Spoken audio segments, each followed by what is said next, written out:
हाँ, शेयर्स का कारोबार जायज़ है या नहीं, बहुत से लोग ये सवाल पूछते हैं, तो मैंने कहा इस पे मैं बाकायदा रिकॉर्डिंग में ले आऊँ। शेयर्स का कारोबार चंद शर्तों के साथ जायज़ है। नंबर 1, जिस कंपनी का शेयर ख़रीद रहे हैं वो कंपनी जायज़ काम कर रही हो। बात आ गई समझ में?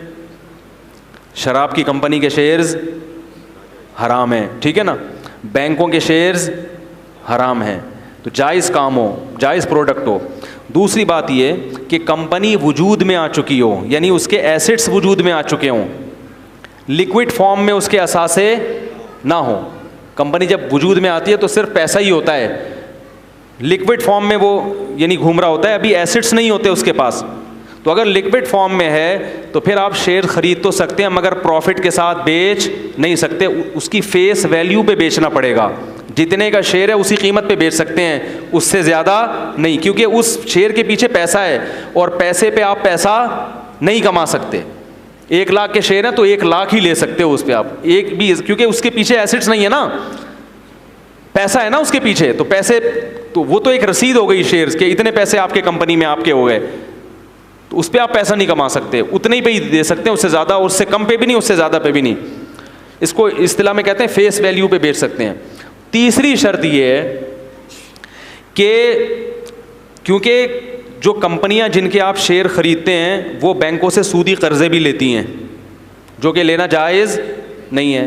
तो आपको अगर कभी मौका मिले तो आप जो एनुअल मीटिंग होती है कंपनी की, उसमें आपके लिए आवाज़ उठाना फ़र्ज़ है कि ये कंपनी जो सूदी कर्ज़ा ले रही है, मैं इस पे दिल से खुश, बोलो भाई, नहीं।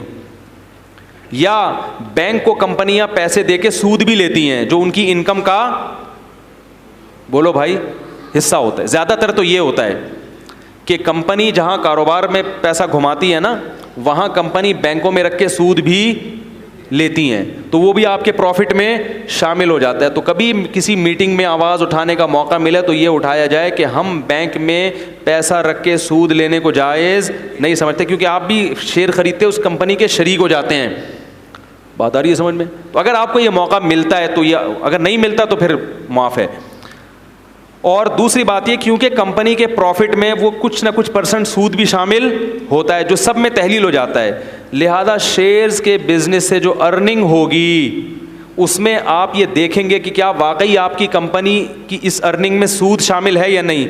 अगर है तो इतने % आपको अपनी अर्निंग से सदका, बोलो भाई, करना। मसलन कंपनी का जितना प्रॉफिट है वो प्रॉफिट में 2% सूद भी आ रहा है, तो आपके प्रॉफिट में से आपको 2%, बोलो भाई, प्रॉफिट में से, जैसे आपने 100 रुपए का शेयर खरीद के 100 रुपए में 200 में बेचा तो प्रॉफिट कितना हुआ, 100। तो 100 में से 2 रुपए आपको क्या करने पड़ेंगे, बोलो ना यार, सदका, ताकि वो हराम जो शामिल है वो उससे पाक हो जाए।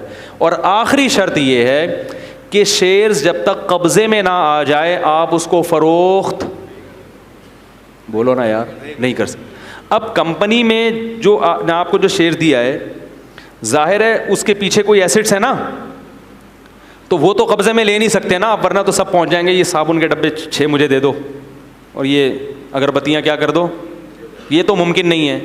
तो इसलिए उलमा ने कहा, उसमें तखलिया भी मुमकिन नहीं है, तो इसलिए उलमा ने ये कहा है, ख़ास तौर पे हज़रत मुफ्ती तकी उस्मानी साहब जो इस फील्ड के सबसे माहिर तरीन आलिम है दुनिया में, कि जब तक वो आपके नाम नहीं हो जाता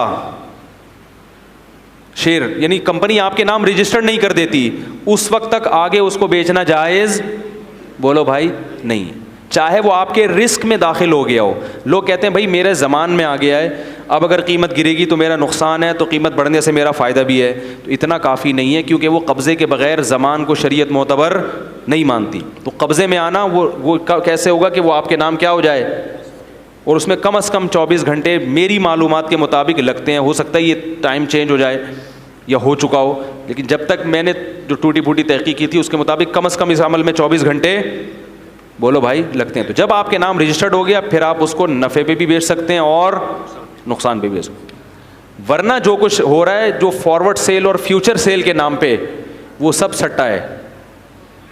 वो सब क्या है, फ्यूचर सेल और फॉरवर्ड सेल मुस्तकबिल की बै हो रही होती है।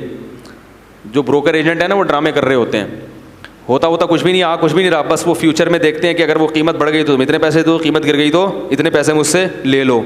ये जायज़ बोलो ना यार, नहीं है। रसूलुल्लाह सल्लल्लाहु अलैहि वसल्लम की सही हदीस है, ला तबि मा लैसा इंदक, जो चीज़ तुम्हारे कब्ज़े में नहीं आई है तुम उसको बेच नहीं सकते। तो सेल हो ही नहीं सकती। हाँ, बेचने का वादा किया जा सकता है कि भाई मैं शेयर ख़रीद रहा हूँ, इतने दिन तक मेरे कब्ज़े में आ जाएंगे, तो मुझसे एक वादा कर लो कि अगले हफ्ते मैं तुम्हें इतने के बेचूंगा, अभी बेचे नहीं है, तो एक वादा है। तो जब अगला हफ्ता होगा तो हम इस वादे को क्या करेंगे, इसके मुताबिक हम अमल कर लेंगे। उससे पहले मैं कोई ज़िम्मेदार नहीं हूँ, तुम भी ज़िम्मेदार नहीं हो। तो वादा अलग चीज़ है और बेच डालना ये अलग। जैसे एक आदमी किसी से कहता है कि भाई मैं एक प्लॉट ख़रीद रहा हूँ, इंशाल्लाह अगले हफ्ते तक ख़रीद लूँगा, हफ्ते तक ख़रीद लूँगा, तो इतवार को तुम मुझसे ख़रीद लेना। तो क्या मैं ख़रीद तो लूँगा लेकिन तुम मुझसे वादा करो मुझे बेचोगे भी। हाँ भाई वादा करता हूँ मैं बेचूँगा, ये तो जायज़ है। लेकिन अभी प्लॉट आपने ख़रीदा है नहीं। स्टेट एजेंट क्या करते हैं, प्लॉट है नहीं, वसीम भाई से बात की, यार तुम्हारा 1 करोड़ का प्लॉट है ना, बस वो मेरा हो गया। यानी अभी हुआ नहीं है, बल्कि मैं हफ्ते को तुमसे क्या करूँगा, ख़रीद लूँगा पेमेंट दे के। और इधर सत्तार भाई से वादा कर लिया कि वो मैंने तुम्हें बेच दिया, हालांकि अभी खुद ख़रीदा नहीं है, खुद आपके रिस्क में ज़मान में दाखिल नहीं हुआ। अब सत्तार भाई ने आपसे 1 करोड़ 50 लाख का ख़रीद लिया, आपके 50 लाख क्या हो गया, प्रॉफिट। अब क्या हुआ कि हफ्ते के दिन उस प्लॉट की कीमत गिर गई। आई बात समझ में। अब आपने चूंकि ख़रीदा तो था नहीं, वादा किया था ना, तो आप कह रहे हैं भाई मैं नहीं ख़रीद रहा, मैं नहीं ख़रीद रहा, और इधर 1 करोड़ आपने सत्तार भाई को वापस कर दिए। तो ये ड्रामे हो रहे हैं। तो जब तक आपके पास प्लॉट पे कब्ज़ा ज़रूरी नहीं है बेचने के लिए, ये याद रखो। आपके रिस्क में आना, ज़मान में आना ज़रूरी है कि नुकसान हो तो आपका नुकसान कहलाए। प्लॉट बेचने के लिए कब्ज़ा होना ज़रूरी नहीं है, आपके नाम होना भी ज़रूरी नहीं है फ़ाइल, लेकिन प्लॉट की लोकेशन और प्लॉट का महल वक़ू ये पता होना चाहिए, और मालिक आप होने चाहिए। मालिक की डेफिनेशन ये है कि अगर नुकसान हो तो किसका समझा जाए, आपका। अगर प्लॉट पे कब्ज़ा हो गया तो किसका नुकसान होगा, आपका। इतने रिस्क आप उठा रहे हो, इस हद तक मिल्कियत में ट्रांसफ़र हो गया और फिर आप आगे उसको सेल कर सकते हैं, इससे पहले नहीं कर सकते। चलो भाई जल्दी बिस्मिल्लाह।